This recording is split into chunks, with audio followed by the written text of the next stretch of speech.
시청자 여러분 안녕하십니까? 제22대 국회의원 선거 은평구 갑선거구 후보자 토론회 진행을 맡은 김여진입니다. 총선을 앞두고 유권자들의 고민이 깊어지는 시기입니다. 우리 사회 현안을 잘 파악하고 국민의 대표기관인 국회 구성원으로서 임무를 충실히 수행할 인물이 누구인지 판단하는 것, 바로 우리 유권자들의 몫이죠. 오늘 토론회를 통해 후보자들의 공약과 자질을 꼼꼼히 살펴본다면 여러분의 선택에 많은 도움이 되리라 생각합니다. 오늘 토론회는 공직선거법 제82조의 2, 제4항에 따라 후보자 두 분을 모시고 진행하게 됐습니다. 후보자의 좌석과 발언 순서는 사전에 진행된 추첨에 따라 정해졌음을 미리 알려드립니다. 그럼 후보를 소개하겠습니다. 먼저 기호 2번 국민의힘 홍인정 후보입니다. 안녕하십니까. 국민의힘 홍인정입니다. 네, 이어서 기호 1번 더불어민주당 박주민 후보입니다. 예, 안녕하십니까. 기호 1번 더불어민주당의 박주민입니다. 네, 본격적인 토론에 앞서 오늘 토론회 진행 방식과 진행 규칙에 대해서 설명해 드리겠습니다. 오늘 토론은 후보자들의 시작 발언과 사회자 공통 질문 후 후보자 보충 질문 4가지, 후보자 공약 발표 후 개별 보충 질문, 후보자 주도권 토론 후 마무리 발언으로 진행됩니다. 오늘 토론회는 공정성을 위해 발언 시간이 엄격히 제한됩니다. 시작 발언은 각 후보마다 1분 30초, 공약 발표는 각 후보마다 2분이 주어집니다. 사회자의 공통 질문과 보충 질문을 포함해 후보자들 간의 질문 시간은 30초, 사회자의 공통 질문과 각 후보자들 간의 질문에 대한 답변은 1분 30초로 정했습니다. 다만 자유주제로 진행되는 후보자 주도권 토론은 각 후보마다 7분씩 주어지며 질문과 답변은 1분 이내에서 할 수 있습니다. 마무리 발언은 각 후보마다 2분입니다. 후보분들은 발언 시간에 유의해 주시기 바랍니다. 그럼 토론 순서에 따라 각 후보의 시작 발언부터 들어보겠습니다. 제한 시간은 후보당 1분 30초입니다. 기호 2번 국민의힘 홍인정 후보부터 시작 발언 해주시기 바랍니다.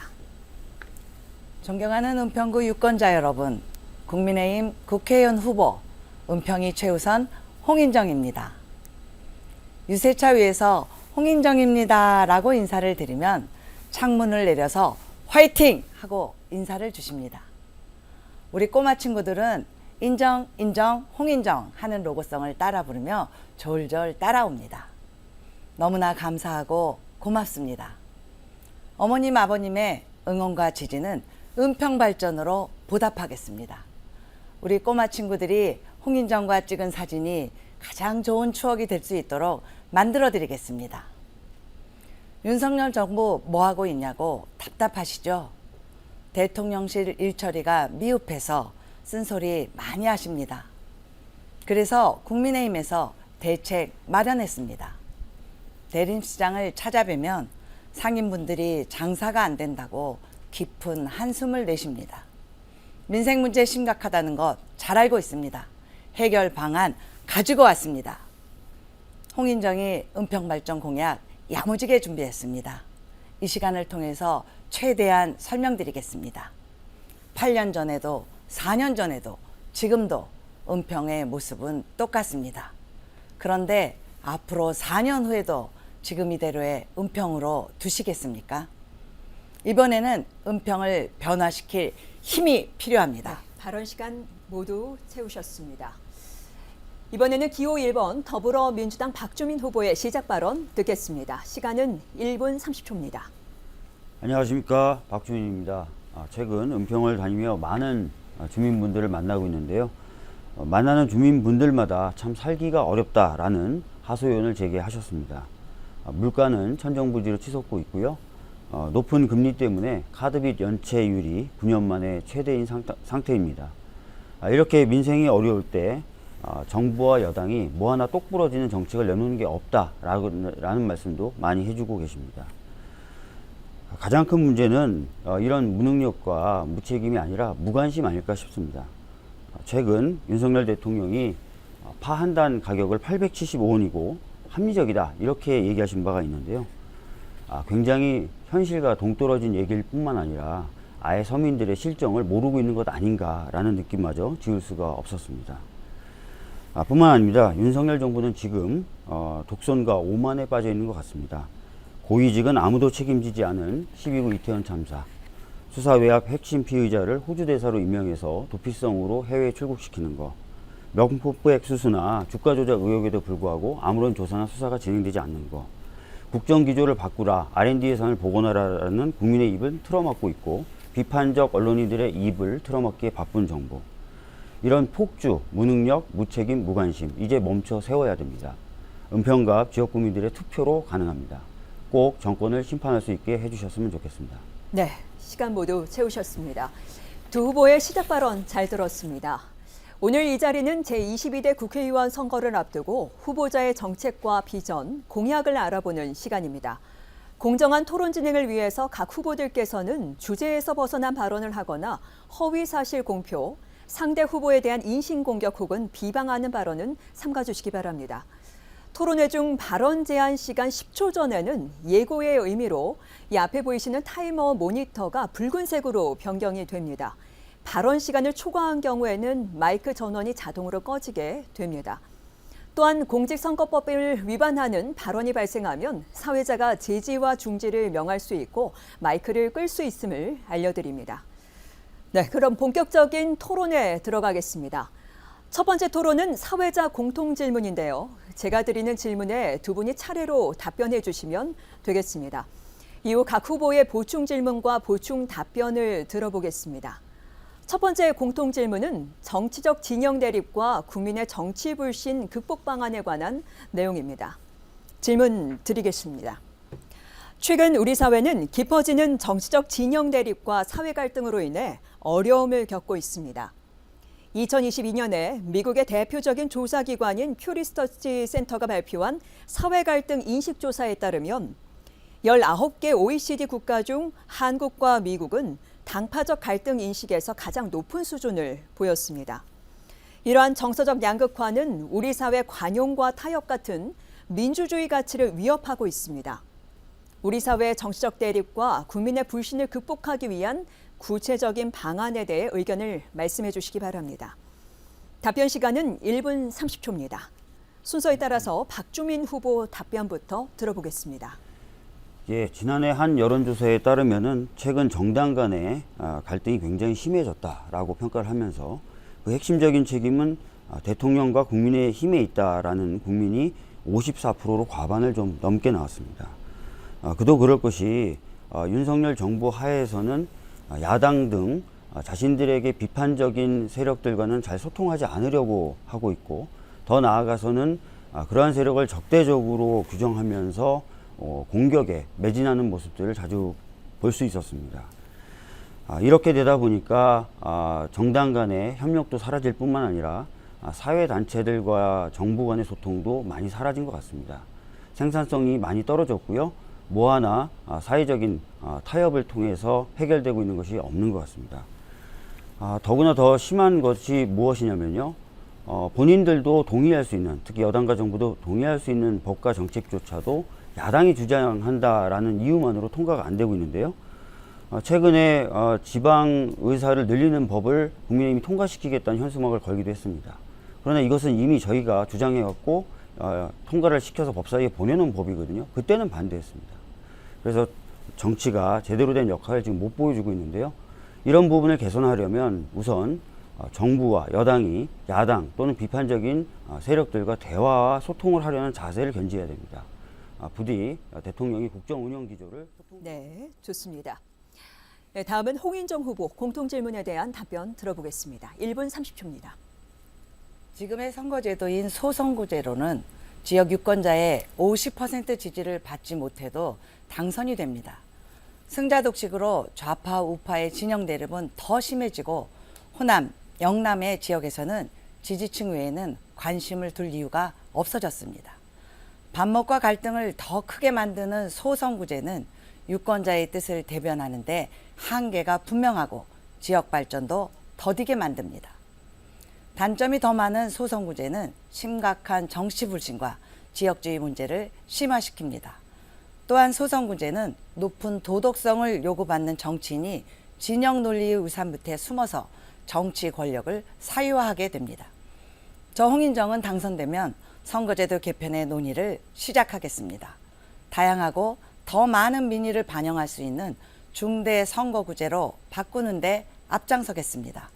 중대선거구제를 통해서 진영 간 건전한 경쟁을 유도하고 의회 내 권력 집중을 막아서 소수 의견이 충분히 반영할 수 있도록 하겠습니다. 민주당 때문에 폐지하지 못한 비례 위성 정당은 반드시 폐지하도록 앞장서겠습니다. 네, 여기까지 지금 말씀을 해주셨습니다. 이제 보충 질문과 답변을 듣는 시간을 가질 텐데요. 질문은 30초, 답변은 1분 30초입니다. 박주민 후보 보충 질문 해주시기 바랍니다. 네, 지금 홍인정 후보께서는 중대선거구제를 도입하겠다라고 말씀하셨습니다. 그런데 제가 알기로는 최근까지 국민의힘 지도부에서는 소선거구제를 유지해야 된다는 입장을 가지고 있었던 것으로 알고 있습니다. 그래서 이후에 이런 부분을 어떻게 설득할 것이냐라는 말씀을 좀 여쭤보고 싶고요. 동시에 중대선거구제라고 얘기했을 때 그 규모, 뽑는 규모에 따라 효과가 다른데 어느 정도의 규모를 생각하시는지도 여쭤보고 네. 싶습니다. 답변 부탁드립니다. 국민의힘뿐만 아니고 민주당의 의원들도 중대선거구제 논의 많이 했습니다. 선거가 시작되기 전에는 여야가 함께 소선구제의 문제를 지적하면서 중대선거구제로 추진하겠다 하지만 실제로 총선이 다가오면 본인들의 진영 논리나 유불리를 따져서 소선구제를 계속 유지해 왔습니다. 어느 누구의 탓도 아니고 여당, 야당만 한편의 문제는 아닌 것 같습니다. 국민들이 보시기에는 여야가 똑같다라고 평가하실 겁니다. 그래서 홍인정이 국회에 들어가면 논의에 진척이 되지 않았던 중대선거구제 문제 논의를 시작하겠다는 말씀을 드리는 겁니다. 아마 우리 박주민 의원도 국회의원 하셔서 아시겠지만 지난 선거 동안, 지난 국회의원 하시는 동안 소선구제 문제의 단점 많이 지적하셨을 겁니다. 그런데 왜 논의가 되지 않았을까요? 왜 이번 선거도 똑같이 소선구제로 치를 수밖에 없을까요? 그 폐해는 지역의 발전이 안 되고 진영 논리에 갇혀서 반목과 갈등이 심해지는 것, 지난 국회의 탓 아닌가 싶습니다. 홍인정이 어떻게 시작할 것인가는 홍인정의 뜻 하나만으로 주장이 되겠습니까? 국회의원 혼자만의 주장으로 이거 실천할 수 있겠습니까? 여야가 머리를 핫대고 또 여당 안에서도 뜻을 모아서 그 논의 가지고 국민의 뜻을 반영할 수 있는 중대선거구제 문제 해결해야 되지 않겠습니까? 저는 함께 해주실 것이라고 믿습니다. 네, 바로 이어서 홍인정 후보 궁금한 점 있으면 보충 질문 해주시기 바랍니다. 민정수석 전 법무부 장관을 했던 조국 대표는 자녀 입시 비리 문제, 그것도 아주 계획적으로 치밀하게 준비된 대학 입시 비리로 현재 2심까지 실형을 받았습니다. 이 범죄는 청년들에게 엄청난 상실감과 분노를 낳았고 정치에 대한 불신을 키웠습니다. 조국 대표가 우리 박 후보의 후원회장을 역임했는데 이 문제를 어떻게 바로잡고 청년들에게 뭐라고 말씀하시겠습니까? 네. 조국 전 장관이 저의 후원회장을 했었던 것은 몇 년이 좀 된 일이고요. 그리고 지금 말씀하셨던 그런 일이 있기 전의 일이었습니다. 그래서 그 부분에 대해서는 그렇게 말씀하시는 게 좀 사실관계가 좀 틀린 것 같다라는 말씀 좀 드리겠고요. 최근에 뭐 조국 전 장관이 당을 대표하는 당대표가 됐죠. 조국혁신당에. 그리고 나서도 제가 언론 인터뷰하는 것을 봤는데 지금까지도 계속 자신의 잘못에 대해서 사과해 왔지만 앞으로도 계속 사과하겠다라고 얘기를 했고요. 그런 부분에 있어서 앞으로 책임질 일이 있으면 또 책임을 지겠다라고 얘기를 했습니다. 다만 현재 상황에서는 무죄 추정의 원칙에 따라서 자신의 정치적 기본권을 행사하겠다는 것이고 그것을 통해서 필요한 어떤 정책적 목표를 달성하겠다라고 하는 것이니까요. 일단 지켜보는 것이 헌법상 가치에는 맞는 것 같습니다. 그렇게 말씀을 드리겠습니다. 네, 시간이 조금 남았지만 여기서 마무리를 하셨습니다. 그러면 계속해서 사회자 공통질문 이어가겠습니다. 이번에는 공교육 활성화와 사교육비 경감 방안에 대한 내용입니다. 두 번째 공통질문 드리겠습니다. 지난해 초중고 학부모들이 지출한 사교육비 총액은 27조 원으로 역대 최대치를 기록했다고 합니다. 교육부와 통계청이 발표한 2022년 초중고 사교육비 조사 결과를 보면 지난해 학생 수는 전년도에 비해 4만 명가량이 줄었지만 사교육비 총액은 27조 원으로 전년도보다 2조 5천억 원이 늘었습니다. 학생 수 감소 외에도 가계의 사교육비 지출이 크게 증가하고 있는 겁니다. 앞으로도 자녀가 있는 가정의 사교육비 부담은 더욱 커질 것으로 우려되고 있는데요. 교육 문제 해결을 위해 공교육을 활성화해서 사교육비 부담을 줄이는 방안에 대한 의견을 들어보겠습니다. 후보당 답변 시간은 1분 30초입니다. 이번에는 홍인정 후보부터 답변해 주시기 바랍니다. 지난 2월 고양시가 교육발전 특구 시범지역으로 선정되면서 최대 200억까지 예산을 확보할 수 있게 됐습니다. 이 200억은 고양시 청소년의 꿈과 미래를 위해 쓰여질 것입니다. 저 홍인정은 부럽고 셈이 납니다. 우리 은평에도 68개 학교가 있습니다. 은평에서 청소년기를 보낼 우리 아이들에게 다양하고 창의적인 교육의 기회를 꼭 열어주고 싶습니다. 킬러 문항 한 문제가 행복의 한 걸음은 절대 아닙니다. 홍인정을 당선시켜 주시면 공교육의 문제점을 극복하고 학부모님이 등이 휘는 학원비, 과외비를 대폭 낮출 수 있는 아이비 교육 꼭 도입하겠습니다. 또한 우리 아이들이 원하는 공부를 할 수 있고 가고 싶은 대학, 하고 싶은 직업을 가질 수 있도록 K컬처 아카데미 시작하겠습니다. 이미 29개 학교에서 아이비 교육을 실시하고 있고 약 150개 학교가 준비하고 있습니다. 공교육 단점과 한계를 극복하고 특히 엄청난 사교육비를 절감할 수 있는 아이비 교육을 우리 은평구에 적극적으로 도입해서 청소년과 학부모님의 걱정과 부담을 덜어드리겠습니다. 네, 여기까지 해주셨습니다. 다음은 박주민 후보의 답변 들어보겠습니다. 예, 사회자께서 말씀하신 대로 지난해 사교육비가 역대 최대치를 기록했습니다. 학생이 줄어들었음에도 불구하고 그런 수치를 보여서 많이들 놀라셨을 텐데요. 이런 사교육비 증가의 핵심은 사실 대입을 둘러싼 경쟁의 격화입니다. 그래서 대입 관련된 경쟁을 완화시키는 것이 가장 빠른 길이자 핵심적인 해결 방법이라고 생각합니다. 그런데 지금 윤석열 정부에서는 오히려 킬러 문항 배제 이렇게 얘기하면서 입시제도에 혼선을 일으켰고 또 불안감을 많이 야기하면서 사교육비가 크게 늘어나는데 일조를 하고 있습니다. 이런 정책적인 수단은 좀 지양돼야 된다고 생각을 합니다. 반면에 저희 더불어민주당에서는 아까 말씀드렸던 대로 대입을 둘러싼 경쟁을 완화하기 위해서 서울대 10개 만들기라는 공약을 준비했습니다. 지방의 거점 대학들을 집중적으로 육성해서 서울대 수준의 대학을 9개 정도 더 만드는 것이죠. 그래서 더 많은 좋은 대학을 만들어서 더 많은 선택의 폭을 드리고 그것을 통해서 대입을 둘러싼 경쟁을 체계적으로 완화시키는 것입니다. 이렇게 체계적으로 경쟁이 완화되면은 다른 여러 내용들을 풍부하게 교육시킬 수 있는 여유도 생길 것이고요. 학생들이 자신들의 인성과 여러 가지 소양들을 닦을 수 있는 시간과 기회도 더 많이 생기게 될 것입니다. 그런 부분에 핵심적인 초점을 맞춰서 고등교육의 질도 높이고 교육의 질을 점차 높여나가도록 하겠습니다. 여기까지 듣겠습니다.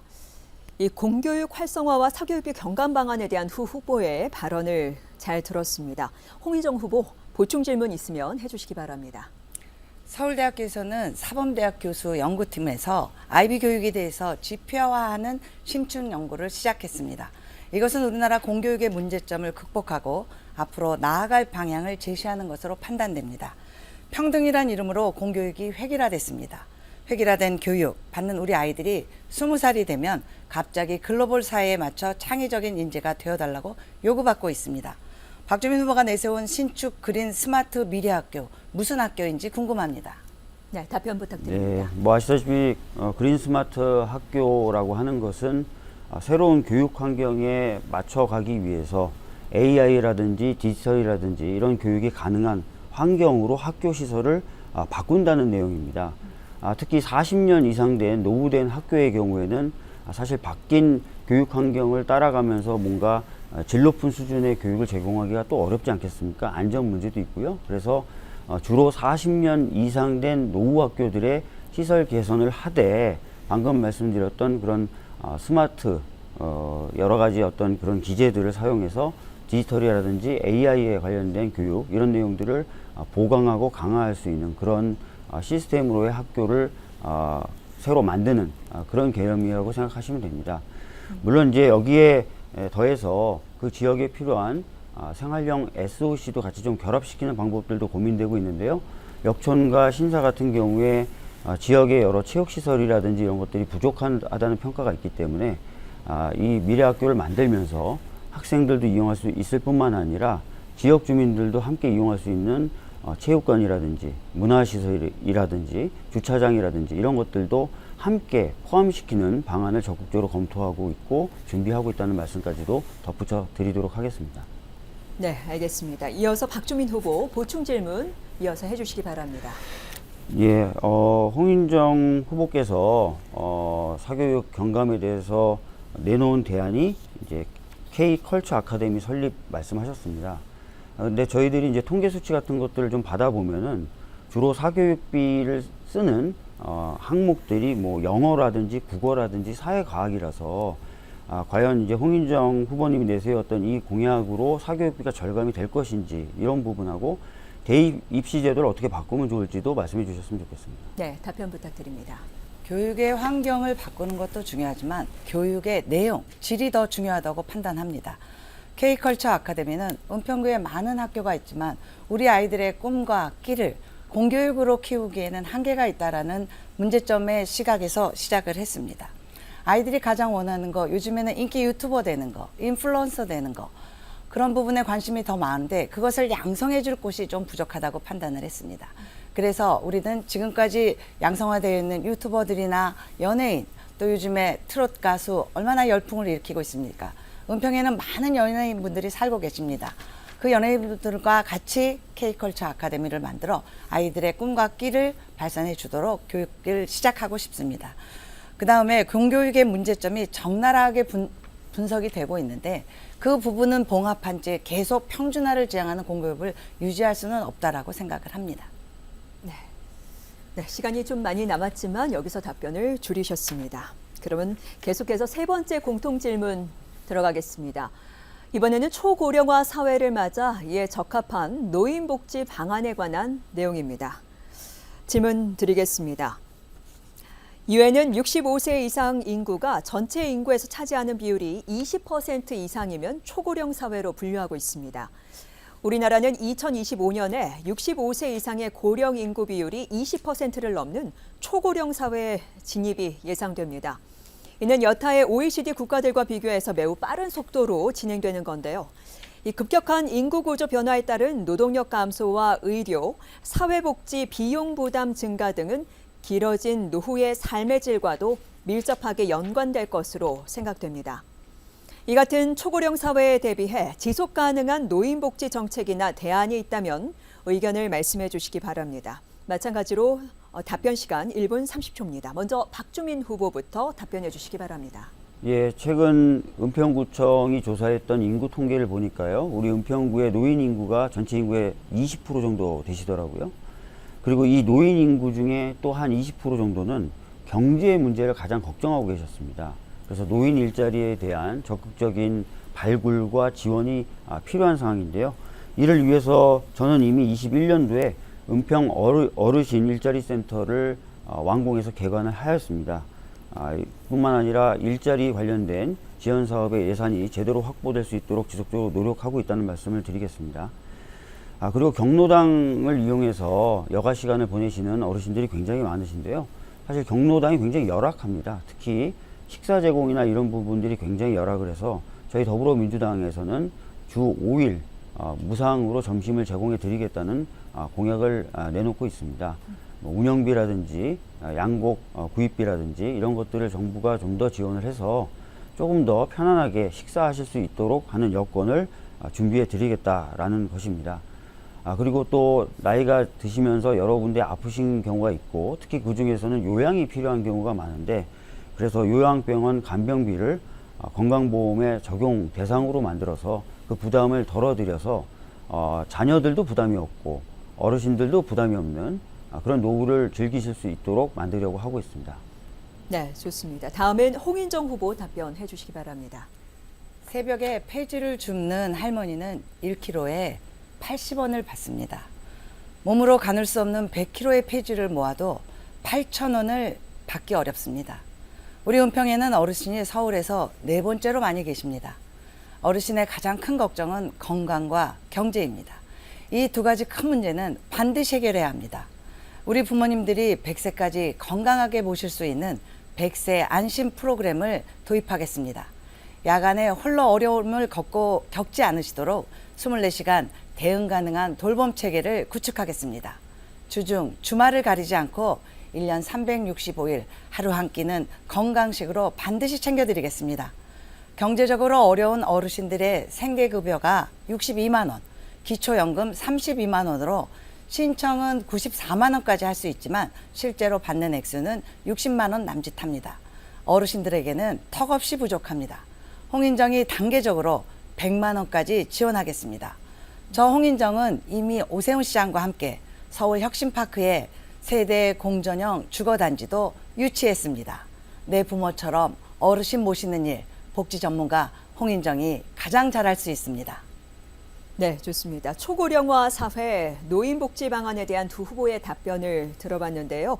계속해서 보충 질문 들어보겠습니다. 박주민 후보부터 보충 질문 해주시기 바랍니다. 네, 지금 뭐 홍인정 후보의 말씀 깊이 공감을 하고요. 사실 노인복지 관련된 공약에 있어서는 더불어민주당이나 국민의힘이나 큰 차이는 없는 것 같습니다. 이것을 어떻게 잘 실현하느냐에 딸린 문제인 것 같은데요. 다만 좀 약간 의아했던 것은 홍인정 후보님의 공약집을 봤을 때는 공보물이죠. 공보물을 봤을 때는 노인 복지 관련된 공약이 제가 봤을 때 은평 카운티 추진밖에 없어서 이것 많이 좀 중요한 수단이라고 생각하시는지. 네, 홍인정 후보 답변해 주십시오. 은평 카운티는 아까 말씀드렸던 우리 서울시장과 함께 세대 공전형 주거단지로 제가 이미 유치를 했습니다. 복지 문제는 사실 선제적으로 대응을 통해서 어르신 건강관리가 재정 안정성 향상에 기여한다라는 우리보다 앞서서 고령화를 진입한 해외에서 이미 여러 사례가 있습니다. 일례로 단백질 위주의 건강식만으로도 어르신들에게는 빈번하게 발생하는 골절과 낙상을 예방할 수 있고 현재의 건강 상태를 유지할 수 있다는 연구 결과도 많이 발표되었습니다. 어르신에 대한 공약은 현장에서 읽혀지는 얘기가 훨씬 더 중요하다고 봅니다. 국회에서 단지 제공하겠다, 공급자의 입장에서 나오는 정책은 한계가 있습니다. 현장을 다니고 어르신들을 찾아뵙고 만나서 눈 마주치고 어려움을 직접 들었을 때 그 현장에서 만들어낼 수 있는 답이 있다고 생각합니다. 홍인정은 선거 기간을 통해서도 어려운 어르신들께서 실제로 더 어떤 부분이 어려운지 많이 듣고 담아서 그분들에게 꼭 필요한 정책 만들어내겠습니다. 네. 이어서 홍인정 후보 보충 질문 계속 이어가 주시기 바랍니다. 초고령화 사회에서 복지는 결국 재정 문제입니다. 우리 은평구 평균 가구 소득은 서울 25개구 중에서 23위 최하위입니다. 그런데 국민의 삶을 같이 해야 할 국회의원의 세비는 1억 5천만 원이 넘습니다. 저는 국회의원이 당선되면 선거법을 검토해서 세비를 은평구 평균 가구 소득만 받고 나머지는 은평구 발전을 위해 쓰일 수 있게 하고 싶습니다. 은평 구민이 뽑아준 국회의원이 꼭 그렇게 해야 될 것 같은데 박 후보도 동의하시는지 답변해 주십시오. 네, 뭐 국회의원의 세비가 과다하다, 깎아야 된다라는 말씀 많이 주시는데요. 저는 뭐 필요하다면 얼마든지 그럴 수 있다고 생각합니다. 그러나 국회의원 세비를 깎는 것으로 노인복지에 필요한 모든 재정을 충당할 수 있다, 또는 뭐 상당한 부분을 충당할 수 있다, 이렇게 생각하지는 않습니다. 그래서 오히려 저는 좀 지적하고 싶은데요. 최근에 윤석열 정부가 들어선 이후에 여러 가지 이유로 부자들에게 감세를 해주고 있습니다. 그래서 작년에 59조에 달하는 어떻게 보면은 제 기억으로는 역사상 최고치의 세수 결손을 낳았거든요. 그래서 사실은 쓸래야 쓸 돈이 지금 없게 만들고 있는 그런 상황인데, 이런 식으로 가다 보면은 정말 복지를 위한 재정마저 흔들리면서 여러 소외받는 분들, 어르신들 포함해서 어려움에 노출되는 것 아닌가 합니다. 그래서 재정에 대해서 좀 논의할 때 이 세수 확보 문제에 대해서도 좀 적극적인 자세를 가져야 될 필요가 있다라는 말씀 좀 드리겠고요. 저희 더불어민주당은 그런 부분에 있어서 윤석열 정부와 명확히 궤를 달리하는 정책들을 가지고 있다라는 말씀 덧붙여서 좀 드리도록 하겠습니다. 네. 이어서 다음 공통 질문 드리겠습니다. 최근 우리 사회 큰 문제로 떠오른 전세 사기 관련 내용인데요. 전세 사기를 근절하기 위한 해결책과 주거 안정화에 대한 후보자들의 의견을 들어보겠습니다. 네 번째 공통 질문 드리겠습니다.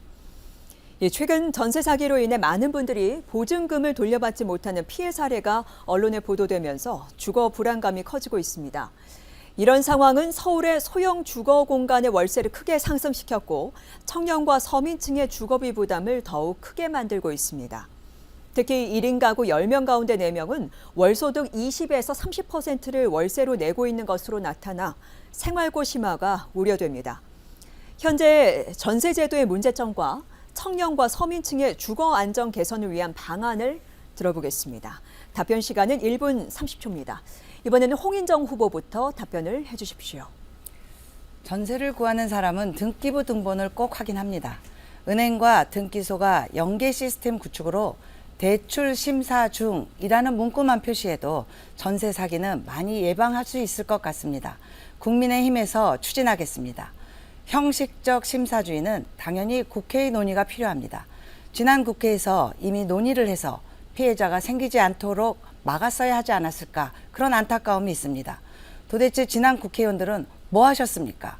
그래서 국민들이 기성 정치인을 불신하는 것입니다. 제가 당선되면 전세 사기 피해자 근절을 위해서 실질적인 심사주의 바로 시작하겠습니다. 청년과 서민층 주거 안정화는 심플합니다. 문재인 정부 때 막아놨던 부동산 공급, 재개발, 재건축 규제를 빨리 풀어서 빨리 공급 확대, 조속히 마련해야 합니다. 대한민국은 디지털 강국입니다. 은행과 등기소의 온라인 연결만으로도 일정 부분을 해결할 수 있습니다. 그리고 시급히 해결해야 됩니다. 과도기적인 방법으로 임대인이 3차 이상 전세를 할 경우에도 시세보다 30에서 50% 정도 전세가로 진행하는 것도 사회적으로 논의를 해볼 필요가 있다고 봅니다. 의도했던, 의도하지 않았던 전세 보증금 안전성 확보와 사기를 예방할 수 있을 것입니다. 홍인정이 국회에 들어가서 추진하겠습니다. 네, 다음은 박주민 후보 답변해 주시기 바랍니다. 예, 안타깝게도 은평구 역시 전세 사기 피해자가 올해 2월 기준으로 한 270여 건 이렇게 발생을 했습니다. 작년 5월에 저희 당이 국민의힘을 겨우겨우 설득해서 전세 사기 특별법을 제정을 했지만 이 법 자체가 매우 약하게 제정이 돼서 피해자분들을 제대로 구제하는데 많은 어려움을 겪고 계십니다. 그래서 제가 전세사기 특별대책위원회 위원장을 맡아서 여러 피해 사례들을 접해보니까 피해자분들이 가장 원하시는 것은 선보상 후구상 제도를 도입하는 것이다 라는 것이었습니다. 그래서 이런 내용을 담은 전세사기 지원 특별법 개정안을 국토위에서 저희 더불어민주당 의원들이 단독으로, 국민의힘이 반대했기 때문에 단독으로 처리해서 지금 현재 법사위에 보내놓은 상태입니다. 정말 제안드리고 싶습니다. 많은 국민의힘 정치인들 만나시면 전세사기 피해자분들의 눈물을 닦아드리고 싶다고 얘기합니다. 그러나 정작 법안을 논의함에 있어서는 거부하거나 또는 참석을 하지 않으십니다.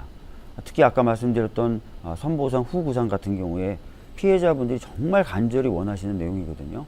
그래서 이런 내용들 좀 통과시킬 때 제발 좀 협조해 주셔서 빠른 속도로 피해 구제가 이루어질 수 있도록 해주셨으면 좋겠습니다. 정말 진심으로 이 자리를 빌어서도 다시 한번 부탁드리겠습니다. 네, 두 후보의 답변 잘 들었습니다. 홍인정 후보 보충 질문 30초 동안 해주시기 바랍니다. 박 후보가 임대차 3법 대표 발의했습니다. 그중에서 계약갱신 청구권은 전문가들이 전월세가 폭등하고 임대인과 임차인의 법적 분쟁이 발생할 것이다 라고 언론에서 수차례 지적했습니다. 전문가들이 예견한 문제들이 현실로 확인됐고 큰 혼란이 발생했습니다. 왜 문제가 심각한 임대차 3법안을 강행했는지 답변해 주십시오. 임대차 3법 같은 경우에 지금 말씀하신 것처럼 전월세 폭등의 원인이 됐다라고 주장하시는 분들도 계십니다. 그러나 이 정부죠. 윤석열 정부 하에 가장 권위 있는 국책연구소인 국토연구원만 해도요. 이 임대차 3법이 전월세 상승에 아무런 영향을 미치지 않았다는 연구 결과를 내놓고 있습니다. 뿐만 아닙니다. 민간 연구소인 한국도시연구소도 똑같은 결론을 내고 있습니다. 그 외에도 이러한 결론을 내놓고 있는 연구기관은 수도 없이 많습니다. 도대체 어떤 근거로 임대차 3법이 전월세 가격의 상승을 가져왔다라고 말씀하시는 건지 알 수 없습니다. 여러 기관 공이 저금리, 그것으로 인한 과다 유동성으로 인해서 집값이 상승하고 그에 따라서 전월세가 상승했다라고 지적하고 있습니다. 이런 부분을 저희들이 지적을 했고, 그래서 재작년에 깡통전세, 즉 금리가 오르면서 전세와 매매가가 역전되고 하는 이런 부분을 지적을 했어요. 이 부분을 빨리 잡아야 전세 사기 피해나 이런 것들을 막을 수 있다라고 정부한테 얘기했는데, 정부가 거기에 전혀 신경을 쓰지 않았습니다. 그래서 아까 뭐 국회의원들이 아무런 역할을 안 해서 전세 사기 피해자가 양산됐다라고 말씀하시는데, 그렇지 않습니다. 저희들은 계속해서 깡통전세 등의 위기에 대해서 정부에 경고했고 대책을 마련하라고 얘기했습니다. 기록을 찾아보셔도 좋습니다. 아무런 대책을 하지 않았던 건 윤석열 정부였다는 점을 말씀드리겠습니다. 네. 이어서 박주민 후보 30초 동안 보충 질문 해주시기 바랍니다. 네, 전세 사기 피해자들이 은평에도 굉장히 많이 있습니다. 그래서 저는 은평구청과 얘기해서 법률 상담도 받게 해드리고, 또 직접 저희 지역 사무실에서 피해자들과 만나서 상담을 해드리기도 하고, 또 관련 법에 따라서 구제 조치를 받을 수 있도록 좀 도움도 드리고 그렇게 했는데, 아까도 말씀드렸던 대로 국민의힘이 필요한 법 개정에 전혀 협조하지 않고 있습니다. 이에 대해서 어떻게 생각하시는지 말씀해 주셨으면 좋겠습니다. 총선 때는 국회의원 후보들은 뭐든지 해주겠다고 약속을 합니다. 박 후보도 지난 총선에서 많은 것을 해주겠다고 공약하셨을 겁니다. 그 공약 얼마나 지켜졌습니까? 박 후보는 엄청 많이 했다고 자랑하겠지만 은평을 위해서 하나도 해놓은 일이 없다라고 비난하시는 분들도 많이 계십니다. 정치는 결과로 말합니다. 윤석열 정부 3년이나 남았습니다. 3년 후에는 윤석열 정부가 해놓은 결과를 넣고 평가해 주시기 바랍니다. 정부 탓, 윤석열 탓만 하시는데 민주당이 지금 거대 야당 아닙니까? 거대 야당에서 아무것도 안 하는데 소수 여당에서 할 수 있는 일은 발목 잡혀서 한 발짝도 못 나가고 있습니다. 남 탓하지 말고 주어진 시기에 주어진 역할을 제대로 했다면 지금 민생 경제 많이 회복됐을 텐데, 지켜보는 유권자의 입장, 또 국민의 입장에서는 많이 안타까우시고 평가는 이미 내려졌다고 봅니다. 네. 답변 시간이 남았지만 여기서 마무리를 하셨습니다. 네, 지금까지 공통질문에 대한 후보자들의 답변을 들었습니다. 여러분은 지금 은평구 선거방송토론위원회가 주관하는 제22대 국회의원 선거 은평구 갑선거구 후보자 토론회를 함께하고 계십니다. 이번에는 두 후보가 내세운 선거 공약을 짚어보는 시간입니다. 각 후보들은 2분 동안 공약을 발표할 수 있습니다. 그리고 이 공약들에 대한 후보자 간 질문과 답변을 주고받습니다. 공약 발표 후 후보 상호 간 질문은 30초, 답변은 1분 30초로 제한되고, 보충 질문 시에도 동일한 시간 내로 질문과 답변을 할 수 있습니다. 시청하고 계신 유권자 여러분께서는 보다 엄중한 시선으로 함께해 주시기 바랍니다. 그럼 진행 순서에 따라서 기호 1번 더불어민주당 박주민 후보의 공약을 먼저 들어보겠습니다. 예, 저는 이번 선거에 출마하면서 은평을 서울 서부권의 새로운 경제 중심지로 만들겠다라는 내용을 말씀드렸습니다. 이 서부권의 경제 중심지로 만들기 위해서 다시 은평 내에 3개의 경제 권역을 만들겠다고 말씀드리고 있는데요. 우선 수색 증산 권역입니다. 드디어 올해 실질적으로 시작하게 될 수색 차량기지 이전이 마무리되면 그곳에 있었던 66개의 철도 중에 60개가 이전되게 됩니다. 그러면 약 6만 6천여 평의 넓은 땅이 생기게 되는데요. 거기에 대규모 업무시설과 상업시설을 유치하려고 합니다. 또한 DMC역과 수색역 자체도 복합 개발을 할 예정이고요. 수색역과 DMC역 사이에 남아있는 4개의 병의중앙선 같은 경우에는 상부를 데크로 덮어서 천형의 공원을 만들 예정입니다. 그렇게 되면은 업무시설, 상업시설, 그리고 공원이 함께 있는 굉장히 강력한 경제 중심지로 탈바꿈하게 될 것입니다. 이게 수색 증산 권역이고요. 다음으로는 신사 응암 권역인데요. 잘 아시는 것처럼 현재 세서역에는 6호선이 지나고 있지만 여기에 고양 은평선과 서부선이 지나게 될 것입니다. 이 자체로 매우 강력한 교통중심지가 될 건데요. 이 부근을 새로 지구단위 계획 등으로 재편하여 경제적으로 매우 활성화된 권역으로 만들 예정입니다. 마지막으로 녹번 역촌 권역입니다. 혁신파크에 이전되기로 예전부터 약속되어 왔던 서울시립대와 어린이 복합문화시설, 그리고 국제회의도 가능한 컨벤션센터 지속적으로 신속하게 추진을 해서요. 공공성이 매우 강한, 그렇지만 활력 있는 권역으로 만들 생각입니다. 이 세 권역이 은평 갑 지역을 삼각형으로 에워싸면서 각각의 특성을 가지고 있는 그 활기가 시너지 효과를 내면서 은평, 갑이 서울 서부권의 새로운 강력한 경제 중심지로 탈바꿈하게 될 것이다. 이것이 저의 새로운 비전과 공약입니다. 네, 공약 발표 잘 들었습니다. 홍의정 후보는 박주민 후보 공약에 대해서 궁금한 점 있으면 30초 내로 질문을 해주시기 바랍니다. 우리 은평은 20년 동안 민주당이 독점했습니다. 박 후보가 국회의원이 되기 전에도 그 세 가지 공약은 꼭 제기됐었고 20년 동안 지켜지지 않았고 박 후보가 8년 동안 하는 동안도 속도내지 못했습니다. 제가 하나 헷갈리는 것은 박 후보가 지금 발표하신 게 오세훈 시장이 발표한 내용과 똑같습니다. 박 후보가 만들어서 오세훈 시장이 받은 것인지 아니면 오세훈 시장이 시작하는 것을 박 후보가 시작하는 것인지 분명하게 대답해 주셨으면 좋겠습니다. 네. 질문에 대해서만 먼저 좀 답변을 드리겠는데요. 서울 서부권의 경제 중심지를 만들겠다라는 내용은 오세훈 시장 것도 아니고요. 제 독자적인 것만도 아닙니다. 사실 박원순 시장 때부터 얘기됐던 거예요. 내용을 찾아보시면 잘 아실 거고요. 그래서 박원순 시장 때부터 함께 얘기했던 구상입니다. 그 구상이 이제 가시화되게 되어 있는데요. 첫 번째로는 차량기지 이전 관련돼서 지리한 협상이 있었어요. 차량기지가 이전될 대상지에서는 받고 싶지 않겠죠. 그동안 좀 오래 걸렸습니다. 설득을 하기 위해서. 거의 설득이 끝났고요. 설득이 거의 끝나가고 있기 때문에 사업자 선정 단계에 돌입합니다. 이제 곧 6월에. 그래서 실질화 된다는 말씀을 드리겠고요. 그 다음에 경의중앙선 지중화 같은 경우도 계속 구상을 했지만 안 됐던 게 국회에서 철도 지중화에 관련된 법을 통과시켰어야 됐어요. 정말 열심히 노력했습니다. 그래서 작년 12월에 관련된 법이 통과됐습니다. 그래서 박원순 시장 때부터 얘기됐던 그 내용들, 그리고 저와 같이 얘기했던 그 내용들이 이제 가시화되는 모든 여건을 갖추게 된 것입니다. 그래서 이제 실질적으로 삽을 뜨고 진행하는 것만 남았다. 끝까지 책임지고 열심히 하겠다는 말씀 드리겠고요. 혁신파크에 관련된 서울시립대 이전에 이것도 사실은 박원순 시장과 제가 얘기하고 박원순 시장 때부터 약속받았던 겁니다. 자꾸 이걸 오세훈 시장 얘기하시는데 좀 약간 어이가 없다는 말씀을 죄송하지만 좀 드릴 수밖에 없다라는 이야기 드리겠습니다. 네, 홍의정 후보 보충 질문 해주십시오. 기존의 공약은 똑같아서 제가 다른 말씀은 안 드리겠습니다. 박 후보가 새로 내세운 공약에 관해서 두 가지 질문 드리겠습니다. 녹번천 복원 공약 거셨습니다. 홍보 크게 하셨는데요. 이번에도 녹번천 공약 거신 거로 알고 있습니다. 네. 사실 녹번천 공약 가능한지 여쭙고 싶고요. 신사 고개역 설치 이것은 온전히 우리 박 후보한테 내려진 숙제였는데 이거 해결하실 수 있겠습니까? 예, 사실은 녹번천 관련해서 말씀하실 것 같아서 아예 판넬도 갖고 왔는데요.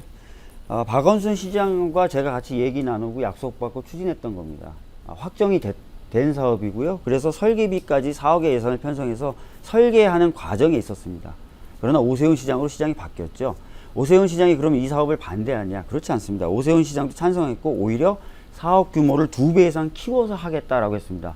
저 찬성했습니다. 왜? 이왕 할 거면 좀 크고 잘하면 더 좋으니까요.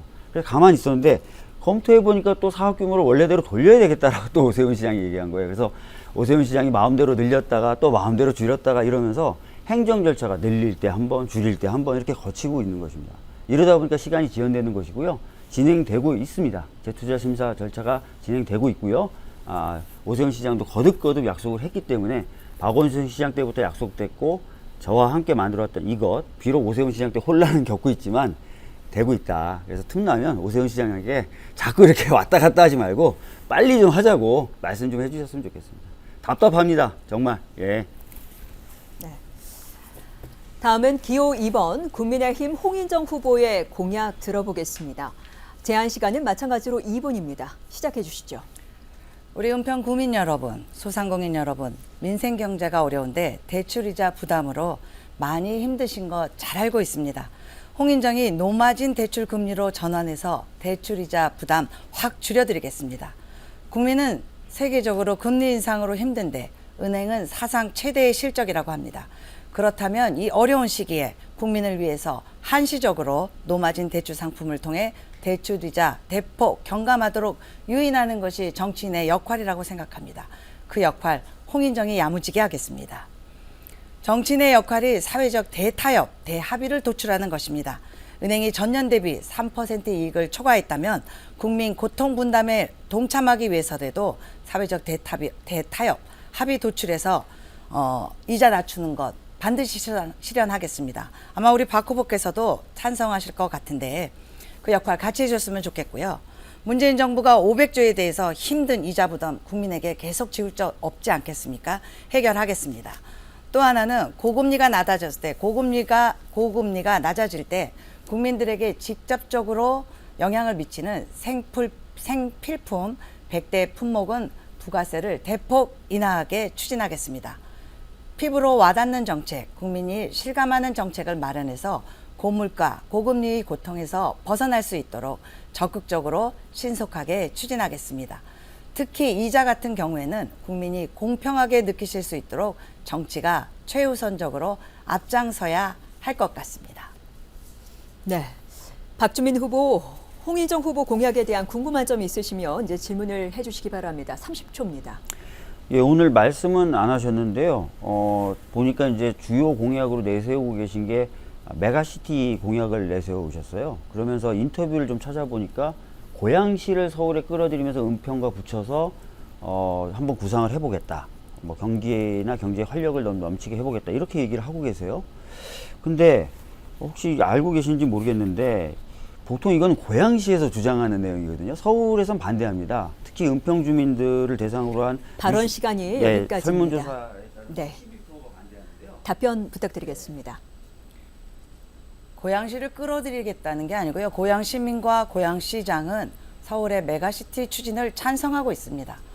우리 은평은 자생적으로 경제 발전이나 경제 성장을 일으키기에는 한계가 있습니다.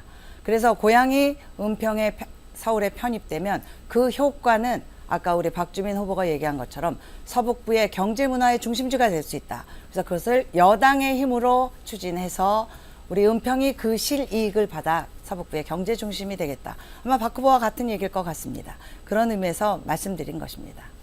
네, 박주민 후보 보충 질문 또 예, 다시 한번 아니 부탁드립니다. 근데 좀 말씀이 좀 애매한 게 저는 저하고 비슷하다고 지금 말씀하셨는데 저는 은평 자체 경제 활성화를 위한 권역을 만들고 그 권역에 용산과 버금가는 그런 업무단지와 상업단지를 유치하겠다라고 말씀드렸고 그 여건이 지금 법상이나 제도상으로 다 마련이 돼서 이제 시작한다는 얘기였기 때문에 뭐 고양시를 끌어들여서 그 경제적 파급 효과를 좀 일부 누린다 이런 게 아니거든요. 그래서 이 부분에 대한 다시 한번 좀 설명을 좀 부탁드리도록 하겠습니다.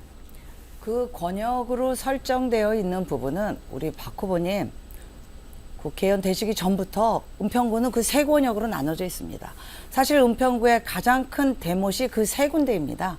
새전력 추진하신다고 얘기하신 거, 혁신파크 개발, 그 다음에 수생력 개발. 이것은 20년 전부터 권역으로 그리고 개발될 숙제로 남아 있었습니다.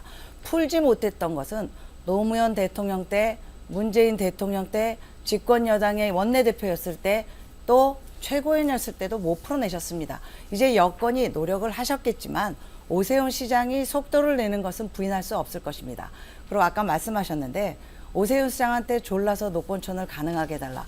아마 우리 은평 구민 잘 알고 계실 겁니다. 오세훈 시장과 홍인정은 열심히 상생적으로 은평 발전을 위해서 노력하고 있습니다. 그래서 혁신파크에도 서울의 25개 구 중에서 처음으로 시범적으로 세대 공전형 주거단지 설치하고 있습니다. 아마 혁신파크에 대한 개발 공약 내세웠던 것 중에서 많은 부분이 수정된 것으로 알고 있습니다. 그리고 수생력에 대한 개발도 은평구만의 것이 아니죠. DMC 수생력 개발은 마포하고 연결돼 있습니다. 은평구 자생적인 경제가 아니라 사실은 그 인근에 있는 구와 시의 연계를 통해서 성장을 하는 거지 단독적으로 성공할 수는 없지 않겠습니까? 네, 후보자의 공약을 주제로 한 토론을 마무리하고 다음 순서 이어가겠습니다. 이번에는 각 후보자가 발언의 주도권을 가지고 토론을 이끌어가는 주도권 토론입니다. 주제는 따로 지정하지 않았으며 후보자별로 각 7분의 시간이 주어집니다. 주도권을 가진 후보자는 반드시 상대 후보에게 질문을 해야 하고 질문과 답변은 가급적 1분 이내에서 해주시기 바랍니다. 상대 후보의 답변 시간도 주도권을 가진 후보자의 시간에서 차감되므로 답변 시간이 길어지면 제지하셔도 됩니다. 질문과 상대방의 답변까지 포함해서 총 7분이니까 시간 활용을 잘 하시기 바랍니다. 그럼 먼저 홍인정 후보에게 주도권을 드리겠습니다. 응암역에서 유세를 하는데 중학생 또래가 와서 물었습니다. 음주운전 나쁜 거 맞죠? 당연하지. 음주운전은 사람을 죽일 수도 있는 아주 나쁜 범죄란다. 그럼 무고죄는 뭐예요? 라고 또 물어봤습니다. 무고죄는 죄 없는 사람에게 누명을 씌우는 아주 악질적인 범죄야. 진짜 나쁜 범죄야. 그럼 그렇게 나쁜 사람은 정치하면 안 되죠? 그죠? 박 후보에게 묻겠습니다. 박 후보라면 어떻게 대답하시겠습니까? 무고죄나 음주운전 같은 경우를 범했다면 원칙적으로는 당연히 뭐 출마를 제한한다든지 뭐 여러 가지 조치가 있어야 되겠죠. 예. 아마 이 중학생은 그 무고죄와 음주운전에 대한 전과를 가지고 있는 모 후보를 얘기하는 거 아닌가 싶습니다. 침묵하거나 모른 척하는 것은 정의롭지 못합니다. 위선적이라고 생각합니다. 정치인이 불이에는 침묵하고 불이익에는 분노한다면 정치인의 올바른 태도가 아니라고 봅니다. 그래서 정치가 불신받는 것입니다. 다음 질문 드리겠습니다. 양문석 후보가 편법 대출은 인정한다. 사기 대출은 아니다. 당선되면 징벌적 손해배상제도 만들겠다라고 말했습니다. 이런 게 입틀막 아닙니까? 저한테 지금 질문하시는 겁니까? 네. 예, 양문석 후보의 사안에 대해서는 제가 알기로는 새마을금고 대출인 것으로 알고 있고요. 새마을금고에서 지금 자체 진상조사를 하고 있답니다. 4월 초에 발표를 한다고 하니까 그 결과를 보고 말씀하시면 되지 않을까 싶은데요. 국민은 부동산 때문에 피눈물을 흘리고 있는데 민주당은 돈을 얼마나 벌어야 편법 대출, 갭 투자 멈추시겠습니까? 집값 통계 125차례 조작한 혐의로 문재인 정부의 김수현, 김상조 전 청와대 정책실장, 김현미 전 국토부 장관 등 무려 11명이 지금 직권남용 권리행사 방해와 통계법 위반 혐의로 불구속 기소됐습니다. 특히 김상조 전 정책실장은 갭 투기 의혹으로 경질됐고 박 후보도 본인이 대표 발의한 임대차 3법이 시행 한 달 전에 임대료를 9% 인상했습니다. 이거야말로 국민들이 보시기에는 위선의 극치일 수 있습니다. 민변, 참여연대 출신이고 그동안 사회적 약자를 자기들이 다 대변하는 것처럼 정의와 공정을 독점한 척 해왔던 분들 아니었습니까? 자기들이 법을 잘 아니까 법 시행 전에 임차인에게 엄청난 고통을 준 것입니다. 이런 위선의 극치에 대해서 국민들께서는 분노하고 계신 것입니다. 저는 박 후보에게 묻습니다. 부동산 문제를 일으킨 후보는 사퇴해야 된다고 봅니다. 어떻게 생각하십니까? 뭐 제 사안에 대해서 말씀드릴 수 있는 기회를 주셔서 일단 대단히 감사하다는 말씀 먼저 드리겠습니다. 임대차 3법하고 제 케이스는 사실상 아무 상관이 없습니다. 잘 아실 겁니다. 임대차 3법에 갱신제도가 도입됐고요. 그래서 갱신되는 경우에 이제 임대료 상승폭을 제한하는 규정이 있는 겁니다. 근데 저는 4년 만에 신규 계약을 했어요. 그래서 이 법하고는 전혀 상관이 없는 내용이거든요. 그래서 법 시행 전에 올렸다, 뭐 이렇게 얘기하시면서 많은 아쉬운 점들을 표현하시는데 다시 한번 말씀드리지만 법하고는 상관없는 내용입니다. 그리고 4년 만에 9% 올렸으니까 한 15만 원 올린 것 같거든요. 그런 점도 좀 생각을 해주셔야 될 것 같고요. 하여튼 법하고는 상관없다라는 말씀 드리겠고, 사실 이 법 시행 후에 굉장히 많이 올리신 분도 계세요. 한동훈 비대위원장 43% 올리셨거든요. 법 시행된 다음에. 거기에 대해서는 홍인정 후보님 뭐라고 얘기하실지 모르겠네요. 어떻게 하면 될까요? 비대위원장 사퇴해야 되나요? 사실 국민들이 분노하신 43% 올렸어요. 43%. 네, 제가 말씀을 네. 드리겠습니다. 그리고 주호영 제가 원내대표도 답변을 23% 올렸거든요. 넘었으니까 23% 제가 답변을 올렸으니까. 드릴게요. 예. 억울하신 것 같습니다. 그래서 언론에 법 시행 전에 한 것이다. 평소에 다른 데보다 임대료가 낮았던 것을 올렸던 것이다. 또 부동산 소개하시는 중개업자가 잘못한 것이다. 이런 그런 류의 대답을 하셨던 것 같습니다. 국민들께서는요. 논점이 그게 아니라 법을 만드는 사람이 법 시행 전에 본인은 싸게 줬으니까 이만큼을 올렸습니다. 그리고 법은 개정되면서 5%로 국민한테는 묶어놓고 아니, 법하고 상관이 본인이 없다니까요. 올렸다는 부분에 대해서 통과된 법하고 상관이 없다니까요. 아마 본인이 그래서 사과하신 것으로 알고 있습니다. 그러니까 그리고 사과도 한동훈 하고 유감에 대해서 비대위원장님이 말씀을 드리지만 법하고 상관이 없어요. 그러니까 법하고 상관이 있는데 그 법이 시행되기 전에 했다면 문제가 있겠지만 시행될 법하고 상관이 없는 사례인데 그래서 말씀드립니다. 한동훈 비대위원장이 43% 올리신 거 정확합니까? 네, 보도에 나왔고 본인도 인정했죠. 네. 그러면 사과하시겠죠. 우리 박 후보님하고 똑같이 법하고 상관이 있는지 아니면 시세보다 낮게 줬다가 나는 훨씬 낮게 줘서 부동산 중개업자가 높이 주라 그래서 43% 올렸다. 이렇게 대답하시겠죠. 이런 부분을 이렇게 해서 꼬리를 물고 들어가고 나만 그런 게 아니야. 저 사람도 그랬어. 우리 당만 그런 게 아니야. 국민의힘도 그랬어. 탓을 전가하시면 국민들이 보시기에 똑같다. 정치 불신이다. 그래서 지난 국회가 일도 안 하고 욕먹고 국민들께서 고개를 외면하시는 것 같습니다. 그런 부분은 많이 안타까운데 오히려 이 자리를 통해서 제 남은 시간 드릴 테니까 국민께 진심 어리게 사과드리고 또 임대차 3법을 개정할 것인지 아니면 계속 이 법이 옳다고 강행하실 것인지도 답변해 주시기 바랍니다. 이제 남은 시간 1분입니다. 네. 아까도 말씀드렸습니다. 그러니까 임대차 3법이 전월세 상승의 주요 원인이다라고 정부 또는 여당 일각에선 얘기합니다.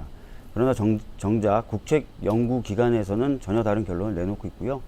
원희룡 국토부 장관을 비롯한 많은 사람들이 임대차 3법을 손보겠다고 했지만 2년이 넘도록 아무런 움직임을 보이고 있지 않습니다. 그 이유는 임대차 3법의 갱신청구권 제도나 이런 것들이 집 없는 분들의 주거 안정에 상당히 기여하고 있기 때문입니다. 그런 부분에 대해서도 평가가 좀 필요하다고 생각을 하고요. 제 사안에 대해서 이제 거듭 말씀하시는데 제 사안의 경우에는 뭐 많은 분들이 아쉬움을 토로하시고 저도 죄송한 마음은 있습니다만 시행된 법하고 전혀 상관이 없어서 뭐 시행 전에 막 기습적으로 막 어떻게든 해야 되고 이런 상황이 아니에요. 그 법이 시행되든 말든 제 사례하고는 전혀 접점이 없는 것입니다. 그래서 뭐 시행되기 전에 기습적으로 뭘 했다 이런 건 아니다라는 점 사실관계 확인차 다시 한번 말씀드립니다.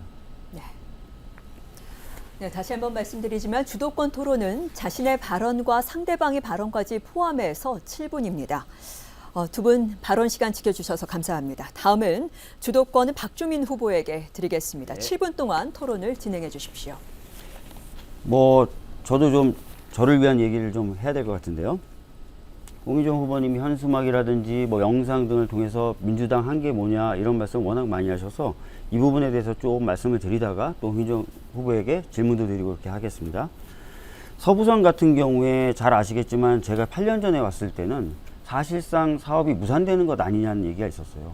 왜냐하면 이게 민자 사업인데 민자 적격성을 통과하기가 어려운 상황이었거든요. 그러나 그 이후에 박원순 시장이나 서울 지역에 있는 국회의원들과 애를 써서 새로운 교통 DB를 반영시켜서 민자 적격성을 2020년에 통과시켰습니다.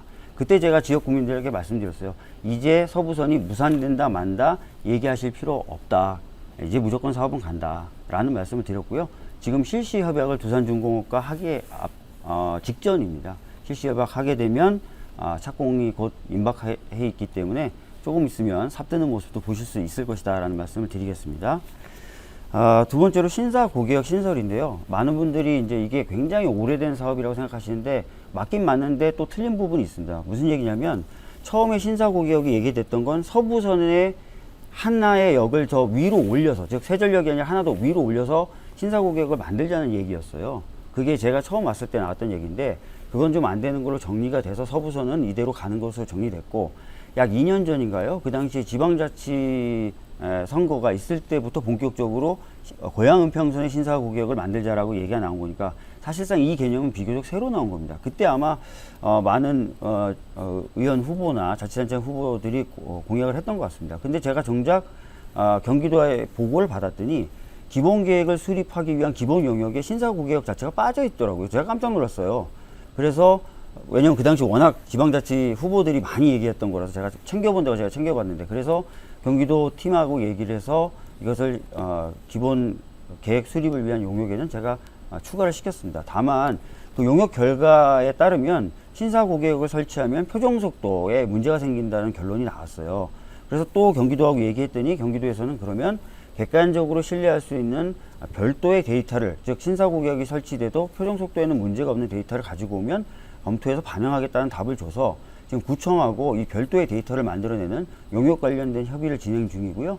아마 다음 주쯤 이게 방송 기준 일자는 모르겠는데 녹화 기준으로 다음 주쯤에는 굉장히 좋은 소식을 지역 국민들께 말씀드릴 수 있을 것 같습니다. 박주민 후보님, 상대 후보에게 질문 좀 던져주시기 예, 저도 바랍니다. 아쉬운 게 좀 많아가지고 요거 정도 하나 정도 말씀드리겠습니다. 녹번 응암 지역 중학교 같은 경우도 많은 분들이 원하셨습니다. 제가 TF 만들어서 주민분들과 여러 차례 교육감 만나서 의견도 전달하고 했고 방안도 여러 방안을 검토했는데 다 안 돼서 최종적으로 이제 교육청이 용역을 해서 나온 결과가 저 불광동 쪽에 있는 연천중학교가 있는데 그 중학교를 좀 옮겨서 은평초의 초중 복학교로 만드는 걸로 용역 결과가 나왔어요. 그래서 그거 관련된 지금 절차가 진행 중에 있고요.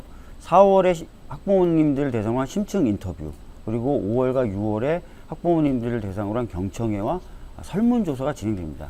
이 절차가 굉장히 중요해요. 사전적인 절차로서 굉장히 중요하고, 이 설문조사 결과에 따라서 이후 사업 추진 방향이 영향을 미칠 수 있기 때문에 많은 분들이 끝까지 관심을 가지고 참여해 주셔야 됩니다. 이 사전 절차가 실질적으로 이제 4월, 5월, 6월에 진행이 됩니다.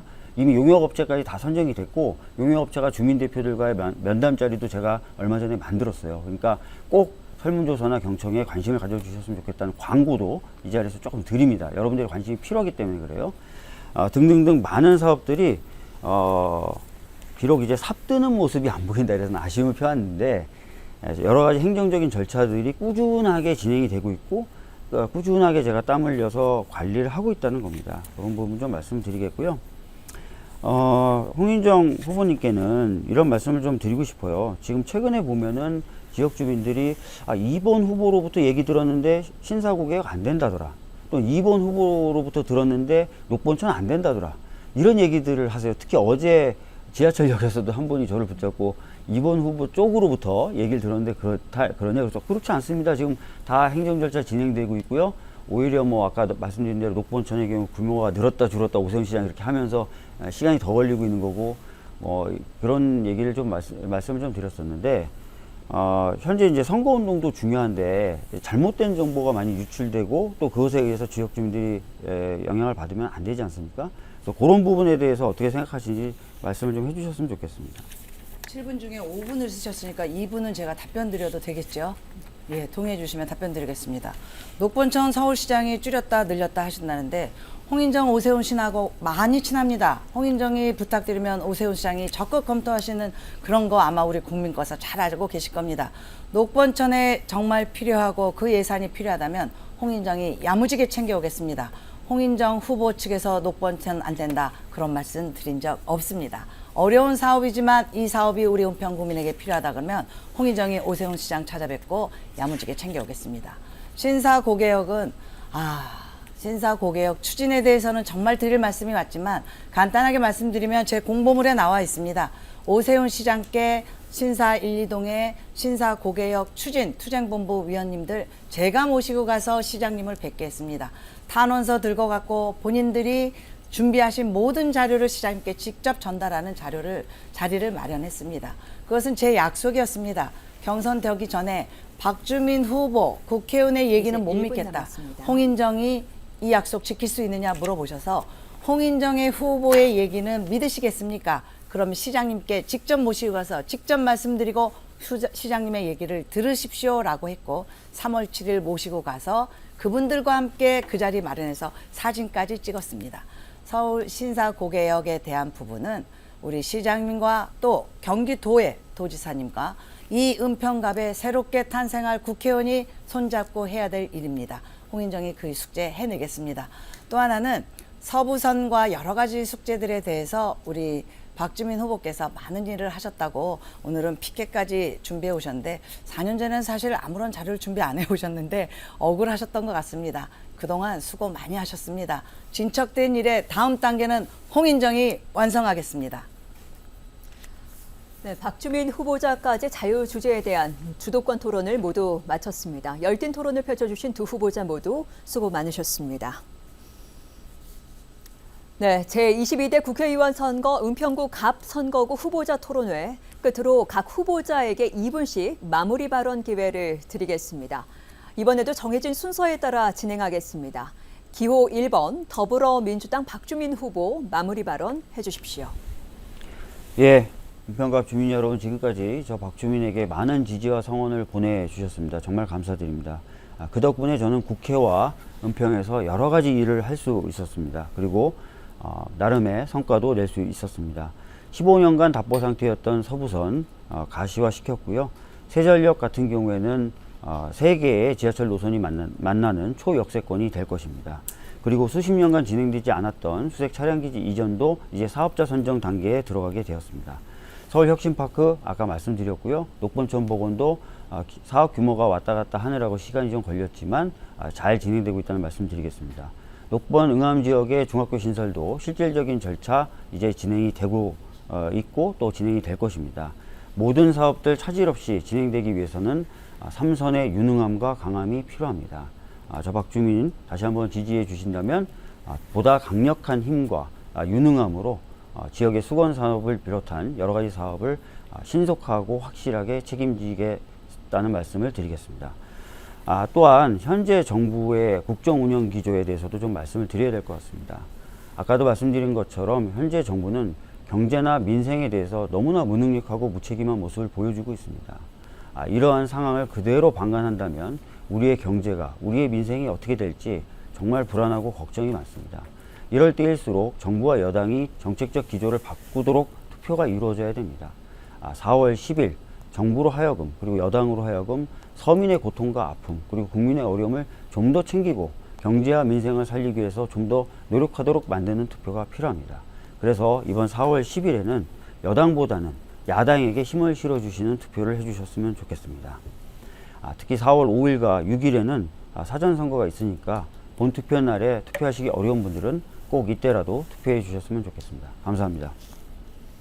이번에는 기호 2번 국민의힘 홍인정 후보의 마무리 발언 들어보겠습니다.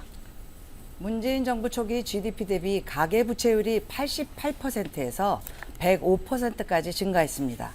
윤석열 정부 들어서고 2년이 안 돼서 박 후보도 알다시피 100%대로 낮아졌습니다. 부채가 늘어났습니까? 퍼센트라 실감이 안 되시죠? 문재인 정부 때 1년에 평균 100조씩 총 500조가 넘게 가계부채가 폭증한 것입니다. 우리나라 가계부채의 절대 비중은 부동산 관련 대출입니다. 문재인 정부의 잘못된 부동산 정책과 대표적인 박 후보의 임대차 3법, 문재인 정부의 권력자였던 정책실장과 국토부 장관이 부동산 통계 조작 의혹으로 불구속 기소됐습니다. 그리고 현재도 민주당의 국회의원 후보들 부동산 갭 투자와 편법 대출로 연일 국민들에게 상처를 주고 있습니다. 그런데 박 후보가 고부채 문제의 원인도 제대로 모르시는지 모른 척 우기시는 것인지 무조건 윤석열 정부 탓을 하는 것을 보면 양심이 좀 찔리실 것 같습니다. 민주당에는 양심 있는 정치인이 별로 없는 것 같습니다. 지역에서 말씀하십니다. 우리 홍인정 그동안 정말 고생 많이 했는데 이번에는 꼭 찍어줄게요. 꼭 이겨. 민주당이 너무 오래 하긴 했어. 평생 민주당 찍으셨던 호남의 어머님 아버님이 홍인정의 손을 들어주고 계십니다. 은평구에서 태어나서 청년기를 보낸 우리 청년들이 홍인정에게 저는 국민의힘 찍을 거예요. 홍인정 후보 찍을 거예요. 손가락을 들어 2번을 표시해 줍니다. 홍인정이 당선되면 우리 은평 발전, 은평 최우선, 야무지게 은평 몫을 챙겨오겠습니다. 대출이자 부담 확실히 줄여드리겠습니다. 사교육비 절감, 아이비 교육 반드시 도입하겠습니다. 국민의힘이 어머님, 아버님 건강과 삶을 편안히 모시겠습니다. 정치는 국민과 소통하고 결과로 평가받아야 합니다. 이번에는 제대로 일할 수 있는 홍인정을 선택해 주십시오. 네, 두 후보의 마무리 발언까지 잘 들었습니다. 은평구 선거방송토론위원회가 주관하는 제22대 국회의원 선거 은평구 갑선거구 후보자 토론회. 시청자 여러분 어떻게 보셨습니까? 짧은 시간이었지만 이 토론회가 이번 선거에 어떤 인물이 나서는지 또 우리 사회와 지역에 적합한 인물이 누구인지 결정하는 데 도움이 되셨길 진심으로 바랍니다. 오늘 토론회는 중앙선거방송토론위원회 홈페이지와 유튜브를 통해서 다시 한번 보실 수 있습니다. 제22대 국회의원 선거 투표는 오는 4월 10일 오전 6시부터 오후 6시까지 실시됩니다. 그리고 사전투표는 4월 5일과 6일 이틀에 걸쳐 진행됩니다. 투표일에 투표할 수 없는 사정이 있는 유권자들은 누구나 사전 신고 없이 전국의 사전투표소에서 자유롭게 투표할 수 있습니다. 투표소에 갈 때는 주민등록증, 운전면허증, 여권 등 국가 공공기관이 발행한 사진이 붙어 있는 신분증을 꼭 지참하시기 바랍니다. 은평구 선거방송토론위원회가 주관한 제22대 국회의원 선거 은평구 갑선거구 후보자 토론회를 여기서 마무리하겠습니다. 열띤 토론 펼쳐주신 두 분 수고 많으셨습니다. 지금까지 시청해주신 여러분 고맙습니다.